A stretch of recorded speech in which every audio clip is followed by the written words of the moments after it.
All right.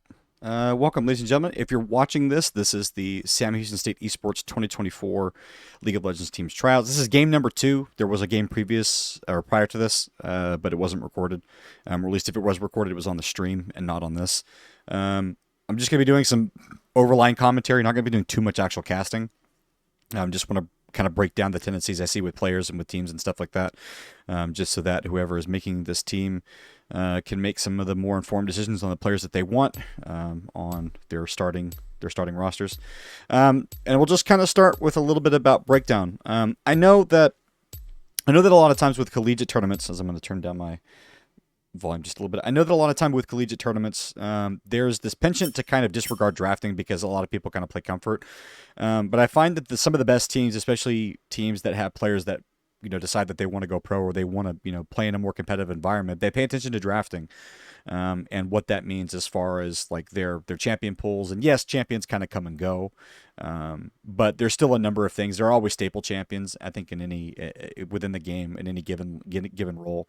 And then it's also indicative of how good people's mind is for the game, not only just their technical skill, but then also their ability to draft good compositions and to learn good champions. So just starting on blue side, the Pyke Seraphine thing is kind of interesting. That's clearly meant to be a little bit more of a sort of hands-off bot lane farming Seraphine, and then have Pyke just kind of roam around after the first couple of minutes, especially if they can get some early kills. I don't imagine they'll be super aggressive because it'll be a Draven Nautilus lane, so Draven Nautilus will have a lot more control on the red side. So that means that Seraphine Pyke lane is going to have to be very, very careful. They're playing for utility, and they're playing to be more effective sort of in the mid to later game, and being able to offer more abilities to set up some of the damage dealers. My one concern with the blue side comp is that they don't have a lot of consistent damage because they don't have a traditional ADC. They're lacking in that constant team fighting poke damage. Outside of the Xerath, they don't have super reliable AD damage outside of Xinhao, which is like, it's kind of, you're kind of a human suicide missile in that when you go in, you're going in all the way and you may not come back. Then obviously Volibear kind of is a bruiser to kind of help them set up in team fights. You can dive on a tower. So to me, this looks a little bit like a diving comp with the volley, with the Zenhao, with the Pyke. After the first couple minutes, you can kind of roam them up towards the mid and the top lane, play for objectives, play for grubs, herald, that kind of stuff, and then dive underneath there. But my main concern with that comp is that they don't have a lot of damage. They don't have a lot of consistent damage. No traditional ADC. So that's something that they need to be aware of if they kind of look at this stuff, going forward and try to play some of these champions. Something to take into consideration. Versus on red side, I would have to say I favor the red side draft quite a bit more, not only because there are a number of really strong champions, like Nautilus Draven is a really, really good lane. They both play really well together. They're both aggressive, and especially with Draven, he wants to get those stacks, and he wants to get a kill to cash them in. He doesn't want to get killed, but Nautilus is pretty good in both engaging and disengaging, so a pretty good bodyguard. The Brand is a great selection in the jungle. This champion is really, really obnoxious to deal with, just because it's not easy to out farm that champion. It's not easy to out jungle that champion. The clear is so fast. The damage onto multi-target camps is big. Great take of grubs, that kind of stuff. So I think a much better choice, I think, in the jungle as far as some of the team fight stuff. And then obviously Shin Annie. Annie gives you a lot of options as far as setup. She can poke.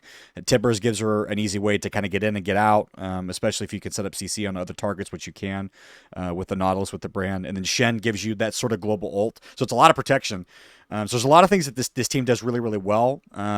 Shen will never be a great dedicated split pusher. Like in the 1v1 in an even state, I'd probably give it to the volley. But the Shen, I think, is going to be, generally speaking, a little bit more useful in some of the team fights as far as protecting individual targets. He's going to be really, really difficult to bring down. He's a great bruiser. So, just interested to see how those drafts will play out. But on the whole of it, I'd have to give,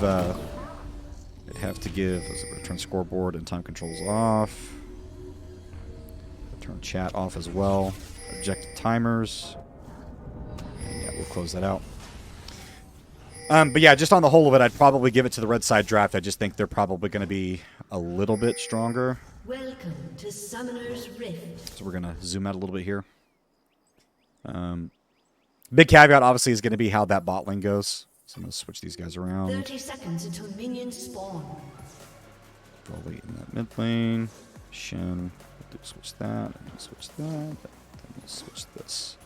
Okay, and then all. All of the portraits should be right where they're supposed to be. I do like that Hammer Time took first strike on Xerath. I think that's really good. It's always weird kind of looking at that room because you're never quite sure if you'll be able to proc it as much as you want to, and it'll be a little bit of a dueling of runes in the mid lane just because that electrocute on Annie is so much easier to proc, I think. But I think if Hammer Time can spam the abilities and get the most out of that, get that extra cash, it'll kind of help accelerate that Xerath a little bit more because obviously AP items are just generally speaking very, very expensive. This is going to be the full back. That's the hook. Perfect Zen. Yeah, he's just going to go down here. Not going to use the flash. Good discipline. This sucks to get caught like that. There's a little bit of a disconnect there, I think, from what the red side wanted to do. Obviously, that kill going over to Zenhao is going to feel really, really good. It'll be a little bit of a delay on him getting his camp started, but, I mean, you got first blood, so you don't really care about the delay on that. And then it's also just going to be a solo start on those camps as well, so he's just going to go straight to red. They're going to do Krugs, Raptors, and then make his way towards the top side. But, yeah, great kill. Great early setup. And I think just a little bit of miscommunication from red side. The other matchup that I'm interested to is how like this early stages of the top side is going to go. I think like Shen Volley is one of those matches that could be kind of volatile, pun not intended, just because like Cloud's going to have easier trading power because of the Volley passive. But Shen is like notoriously a difficult top laner to bring down. It's a little deceptive on like how much health he'll actually have, and obviously, you know, being able to stack the grass procs will help a lot.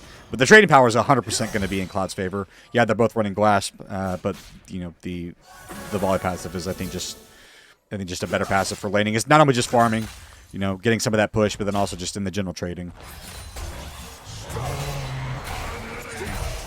Just the crash down there. You'll see a lot of that trading too. The mana management is going to be the most important thing for Cloud, whereas, you know, Big Turtle on the Shin doesn't have to really worry about that so much. And that's kind of freeing, I think, when you play a number of champions like that, not having to worry about your energy consumption, just being able to use your abilities when they come off cooldown is freeing, and it's a lot of fun. You know, you don't have to worry about being shoved out of lane because you don't have enough resources. So Cloud will have to make sure that he manages his mana carefully in that. These are things that you would figure are kind of a given just in people learning how to play matchups, but sometimes people kind of forget, you know, to do that. And, you know, especially when you start playing a higher elo, it's one of those things that you can kind of fall by the wayside if you're not paying attention. I do like that Cloud stack that wave. And it's going to be engaged on the bot side. No Summoner's Use just yet. That's going to be the stun on top of perfected Zen. Flash forward, Nautilus Hook. A little bit of a shield and enough of a speed up to get away. Yeah, there's going to be trading here. But yeah, red side bot lane definitely getting the better of that trade 100%.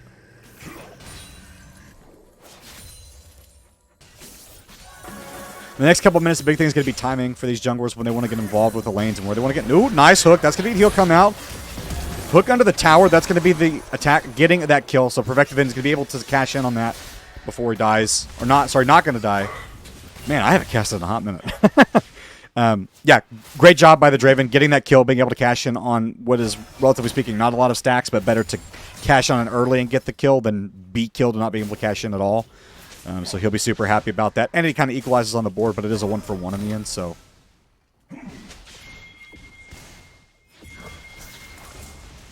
Red side ping's coming down. Yeah, Hammer Time going to need to be really careful how far he pushes that up without mana. It's Crackle looking for a gank. Cloud. This is a big minion wave. I'm not sure they actually want to gank this, but that's going to be the first attack block. Cloud's going to be forced to flash away. Blue Turtle will just be able to move his way on out of there. That's going to be the knock-up. Still has flash. Can't get underneath the turret if he needs to. That is going to force out the flash, though. Crackle, good discipline, waiting for that flash to come out. As Hammer Time might be caught here. Flashes the hook. Yeah, had to pay the respect. No other option. Just needed to get out of there. And again, exactly what we called. You know, Hammer needed to be careful about the rotations, was low on mana, needed to be careful about which people were going to try and one-up since that mid lane. Oh, nice hook, nice root, double root. Perfected Zen is going to be able to walk out. Gets back underneath the tower.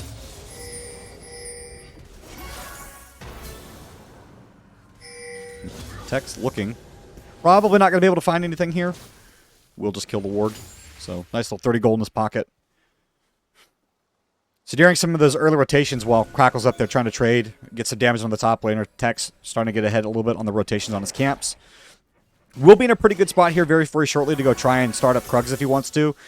Brand's generally not a jungler that likes to go do Dragon early unless there's a big push in the bot lane where they can just kind of abandon it. It's not the ADC's not losing a lot as far as CS is concerned. The ping's coming down, so they know he's there. He's going to walk on top of the ward and going to get rotated on. It's going to be the ult coming out from the Xerath. That's going to be the first kill going down, and now Chu is going to be pulled back, and yeah, Nautilus just going to go down. Tries to hook his way out of there, but nowhere to go. Great rotation, great heads up by the blue team. And I like that they're making the most of this draft early because I think they know that they're on a little bit of a timer because they don't have that late game damage quite like the red side does. So good that they're playing around those early win conditions. Good that they're recognizing that Xinhao has that early trading power and that they're being active. And it's going to be an early drag for them, which is going to feel really, really nice. Ocean Drake to kind of deal with some of the poke that the red side will have, especially coming out from the Draven, from the Annie, and from the Brand. Like that Ocean Soul keeping you healed up is going to be super, super nice because you can take a little bit more aggressive team fight trades into a Brand, which traditionally is a nightmare to fight into. But good discipline recognizing that. That's going to be the Ignite down on the blue turtle. I know he's not going to win that crash down. Nice shielding. Good trade. Good limit test there. Cloud knowing exactly how far he could push that fight in that top side. So good recognition of the win condition. This is going to throw up the nice Rammus. Okay. Let Tex know that he sees him and that his presence does not matter.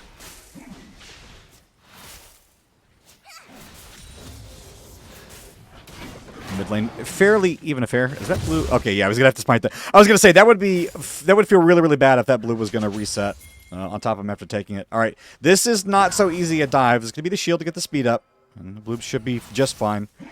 Had flash ignite, so really actually difficult to kind of get on top of Annie, especially because she can throw out Tivers. So if you're ever running at her in that mid side, you kind of have to wait for her to be pushed up a little bit more, or bring more people in order to layer CC because it is actually really hard to lock her down. Jungler's getting close to level 6 here, so they're going to try and see if they can suss out some more of these early team fights. It is that early Drake. Chu going to get the hook down on Nigo. Going to be able to walk away, though. Ooh, that was a wide hook by the Pyke. Would have loved to have landed that and then get the undertow, but not going to be able to do so. Big question for me is going to be the grubs for either of these teams, or whether or not they want to try and make an early play. Din is a little bit cut off in this rotation, but he does have the dash to get away from. That's going to be the ult, but only onto one. Follow up on a 2. No, nice flash by Zen. And now Crackle is here. He has level 6. He can begin to go in on this. And yeah, that's just going to be the follow-up by Din. No problem with that gold going over to the Pyke, as Chu is going to get himself on out of there. It's a 1-for-0 so far. Texting, rather. Showing up just in time to put a little bit of damage to prevent any further follow-up. But good play by the blue side. 6-1 already. And yeah, just making really good use of the early power of their team composition, which I like. And yeah, that hook just could be a little too short for Tex. I'm interested to see whether or not... Oh, Bloobs, is she going to live? With the fancy feet, looks like she manages to live in the mid lane there. But what I'm interested to see is whether or not Crackle's going to try and go up to take those grubs. I think they'll probably only get one set if they leave it for too much longer just because of the Herald timing. So, but obviously they may not be interested in playing with the grubs at all. They may just decide that they want to continue farming and just continue to put pressure on the lanes and play that way. It's a pretty sizable gold lead for them too. I mean, 6-1. The majority of those kills kind of going where you want. And like even the 2 kills going onto Den on that Pyke, that's actually not all that upsetting for the other members there that were in that bot side to try and get those kills, because that gold gets spread evenly because of his passive. So, yeah, generally speaking, you're fine with Pyke getting those kills. Early itemization, just kind of looking across the board. It's really nothing too much to talk about, even despite some of the gold leads. Just a blasting one on the top side. Big Turtle. That's the crash down. It has forced to flash. That's going to be the ignite. He's going to dive this in a turret. Oh, wasn't close enough to deactivate the turret, though. Was just short. Manages to live, but didn't actually turn the turret off. Was just a little bit short on that one, so had the extended health and the shielding from the ult. But if Blue Turtle had the taunt underneath that turret, that actually could have gone really, really, really bad. That would have been just a kill going the other way. Neither top laner is here, so it's actually not safe for either jungler to try and start the grubs here. They'll want to wait until they have a little bit more pressure in either lane. Bloob's trying to push in hammer time underneath the turret, but yeah, just a large minion wave taking that little bit of extra damage, and just the range on that Xerath is so hard to deal with. As the Annie, it's one of the very few champions that can actually just outrange her in the lane. So Tex needs to be careful. He has flash. It's going to be Crackle jumping in on top of him. One more auto will give him the knockup. That's going to be the E to follow. It's going to be the Smite. Shin ulti coming down. Will he be able to survive long enough? As Den's going to be jumping forward, and that's going to be the mid laner down. Now they've got the rotation. It's an uneven fight now. 4 on that top side, and a commit on the bottom side for the red team, but not able to get anything done there. So this should just be the Grubs going towards the blue side. They will, of course, only get that one set just because of the timing. And Herald will be spawning soon. So if they want to take this, they're going to need to do it soon. I wonder if Crackle is a little bit worried right now about not being able to take it just because Tex is there because he can't just AoE them down. So they're likely fine with just kind of letting those go and those objectives not being picked up at all. That was an awkward hook. That's going to be ult to 2. There's no minion wave, so Chewie's just going to eat that full turret damage. And yeah, going to go down. Oh, nope, lives with a sliver of health. I thought that was going to be 1 kill. Going the way of Nico Neko, but not quite. And Chewie would be very, very happy to live through that. That being said, Seraphine needs to be very careful about where she steps up. You really don't want to get caught by a hook. She's fairly low health, no ulti, would have not a lot of ways to get out. Yeah. I like this pressure from Crackle. I like that he's hitting every lane. I like that he's making his presence felt just about everywhere. I mean, double prio on Drag is going to feel great right now. Din's going to clear out some of the wards, but there's really no contesting. So the trade will just be for the Grubs, and I like that Texting is knowing that they have that opportunity to get that.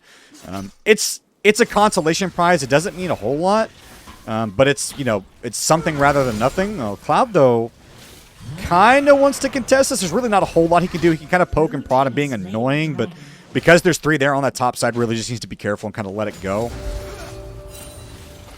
1 Grub left.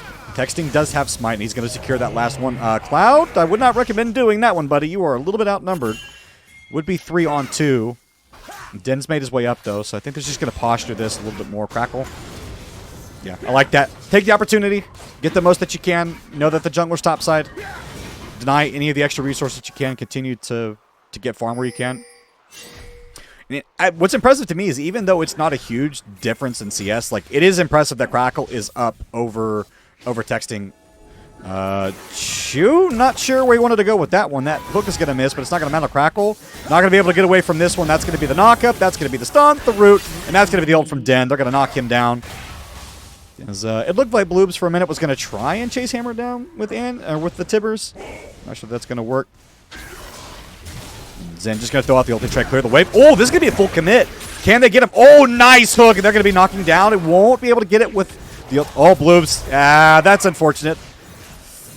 Yeah, tried to fight that Xerath. Oh my god. Crackle just continued to go for more. Texting, yeah, has no way out of this. That ult is going to deny a lot of damage that Brown was otherwise going to put out. So Crackle, 3-0 and 4, performing phenomenally on the Zenhao. And yeah, just way, way too much going on right now for the red side to try and contest. And I think that's one of the things I'm recognizing already is just with this specific iteration, I think they're kind of getting outskilled a little bit in these lanes, and they're not being able to trade really anything across the map. You know, normally when there's little things like that, you might try, you know, to focus a lane. You know, if you know that the enemy jungler's bot side, you might try and make a play towards top side after you've secured the grubs. You know, maybe try and dive something. But I like that most everybody on the blue side, especially Cloud and Hammer Time, they're being cognizant that they could get rotated on as other plays are happening, especially since it's a 3-on-2 bot side. So just being smart about where they want to make plays and where they want to go. So that's good to see. I mean, so far there's really not a whole lot other to dissect. You know, as far as the red side. Ooh, that's the root. That's the ulti. Double charm. That's going to be the follower from Den. Doesn't have ulti, though. Zen, will he be able to trade back for something? That's going to be the heal. Now he's got to try and turn away. His health is getting low. And Chew. Oh, that's ticking. Will he die? No follow-up. Oh, nice. Oh, he gets both. Oh, Den going to feel really happy about that when the ult came off cooldown. And they were both in the execution range underneath that tower. That's a nice double kill. And they're going to get the tower. And it's all coming blue. His hammer. Nice stun. Tex is really getting chewed up here. Good pathing by Hammer to get himself out of a sticky situation, potentially. Yeah, this is just great play across the board. This is good at lane excellence. This is good rotations. I mean, and this is playing to draft composition. Like, this is a great lesson in playing to the strengths of a composition and what your individual champions can do and how they can combine. And Yeah, Hammer Time just going to continue to knock these down. That's crazy. 3, 0, and 2. Already has the completed Ludens. And it's a Leandry's completed on the bot side for Nico Neko. Support items coming through for Den. Yeah. This is a huge, huge gold deficit right now. 8,000 in the pocket for blue side.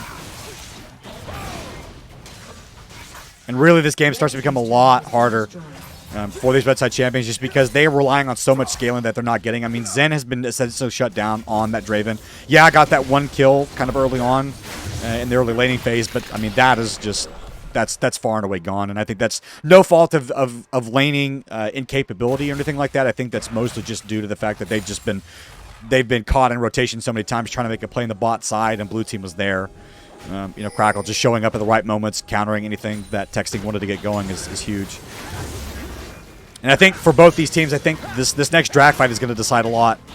It's going to be third drag. Obviously, they've already had them stacking. The 3 grubs really is not turned out to be a great trade for those, and so I think if blue side do get this next dragon and they win that fight either before or after, I think that's probably going to indicate that it's the end of the game. It's just such a massive gold lead, and the gold is in all the places that you want it to be. You know, it's on your jungler, it's on your mid laner, and then like the amount of assists in this game are crazy too. I mean, Nico Neko has 9, so been super active in this one. Oh, that was a fat finger. There's 3 here. That's going to be the exhaust on top of him. Ult was committed on a Nico Neko. They might be able to secure 1. Flash going to come out. Ulti on top of 2. Testing not going to be able to follow up too much with that. The Brand ult is ticking, though, and that's a follow-up from Den, so it's a 1-for-0 off of a fight that the right side started, and it's going to go all against them now. Double kill for Den. And yeah, that will just be signaling the third drag. A fight that they started goes against them. And that's probably, I think, honestly, going to signal the end of this game. It's just such a massive gold lead. That's going to be the third dragon. Fights are going their way. Even in man disadvantages. So yeah, great team play, great communication. Be interested to hear what their comms like as they're calling for these. I'd also be interested to know whether or not that was a fat finger on the Seeker's Arms Guard or whether or not that was an intentional bait. To me, it looked like a fat finger. It looked like an unfortunate, like, I saw you go into the bush, so I'm going to see if I can bait you out. But I'm thinking it was a mistake, to be honest with you, because of like the positioning of everyone else on the blue side. Yes, they were able to get there in time and kind of salvage that, you know, and prevent that from being disastrous. But Crackle, I don't know if you win this one. Flash out. Gonna go back in. Sorry, I actually gets hooked back in. I thought he jumped back in, but now it's gonna be the follow-up. Nico Neko, yeah, he was never in any danger. He's saying, you're locked in here with me. That's gonna be 2 going down in that bot side, and now the red side just gonna continue, or sorry, blue side rather, just gonna continue to put their mark on this game.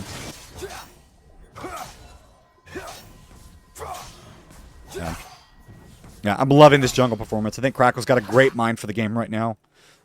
Great idea of timing and rotation. Clearly understands the limit of his champion. You know, even as I'm saying, like, oh, I don't know if you should go into 1v2 with significant CC, but I mean, he is fairly far ahead. He's got the completed Eclipse, has the Driller, has the Caulfield's Warhammer, so is not tanky, but is more difficult to bring down than you might think. It's a little deceptive, so, and especially if he has ult available, which will be coming off cooldown very shortly. But yeah, loving that game sense. And I like that Nico Neko and Den, obviously these guys probably haven't played with each other hardly at all, but just that sense that they know what their champions can do. And the speed, too, which is great. Like, combining the strengths of those 2 champions. Den can move around, you know, on that pike, you know, and then the Seraphine as well, being able to speed that up.